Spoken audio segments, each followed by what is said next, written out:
दोस्तों जब भी कोई एस्पिरेंट पहली बार APFC assistant provident fund commissioner exam के बारे में सुनता है तो उसके मन में यही सवाल आता है कि क्या ये एग्जाम मैं दे सकता हूँ, क्या मैं इस एग्जाम के लिए एलिजिबल हूँ। तो दोस्तों मैं आप लोगों को इस एग्जाम की एलिजिबिलिटी कंडीशन बहुत ही सिंपल भाषा में समझाने वाला हूँ।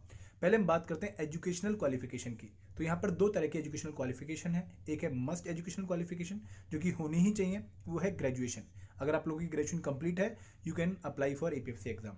सेकंड क्या है, डिजायरेबल क्वालिफिकेशन, कि अगर किसी बच्चे के पास डिप्लोमा है कंपनी लॉ में, लेबर लॉ में या पब्लिक एडमिनिस्ट्रेशन में, तो उसको डिजायर्ड माना जाएगा। But as such desired qualification का इंपैक्ट आपकी सिलेक्शन पे नहीं होता।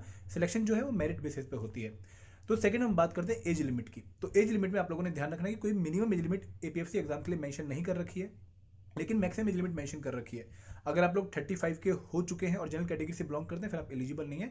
आपकी एज 35 से कम होनी चाहिए अगर आप अनरिजर्व जनरल कैटेगरी से बिलोंग करते हैं। ओबीसी कैटेगरी वालों के लिए 3 साल की रिलैक्सेशन है।